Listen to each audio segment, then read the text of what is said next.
Et on va rester dans le domaine de la recherche, de l'innovation. Peut-être porterons-nous bientôt des vêtements fabriqués avec de l'ortie lorraine.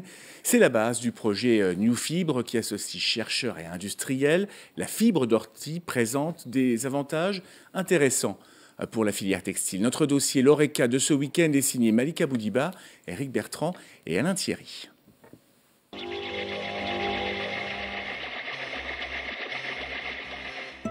L'ortie, une plante urticante qu'habituellement on prend soin d'éviter.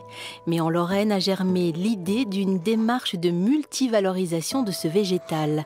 Des scientifiques et des industriels cherchent à créer de nouvelles filières.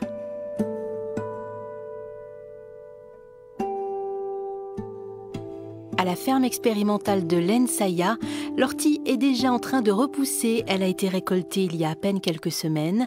Cette vivace pousse très facilement dans la région et c'est un avantage. Au jardin botanique de Villers-lès-Nancy, on teste des orties lorraines.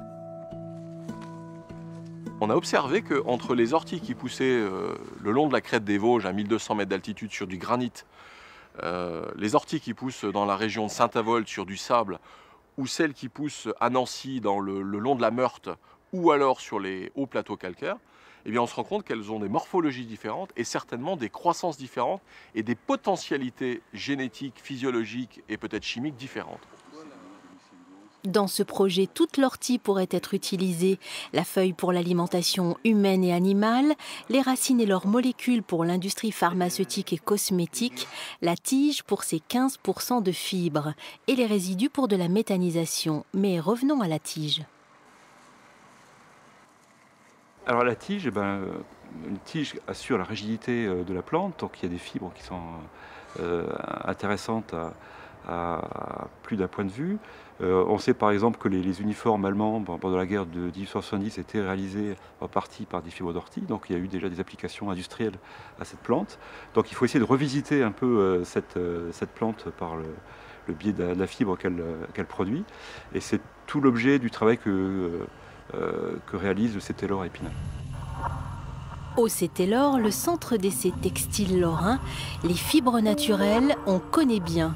Ici, on travaille le lin ou encore le chanvre.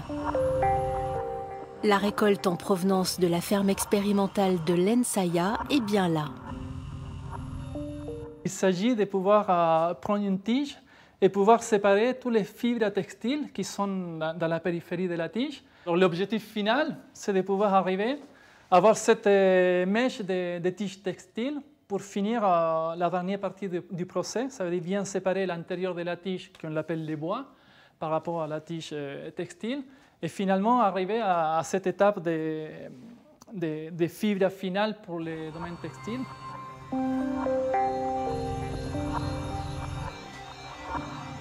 C'est une fibre qui est déjà plus résistante que du coton, puisqu'aujourd'hui l'industrie vosgienne est surtout cotonnière. Et donc cette fibre apporte de la résistance et de la brillance. Voilà.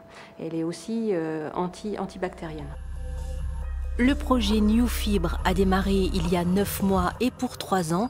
Une fois la fibre transformée en tissu, il faudra encore tester sa résistance au lavage ou à la lumière avant de la retrouver peut-être dans nos armoires sous forme de vêtements ou de linge de maison.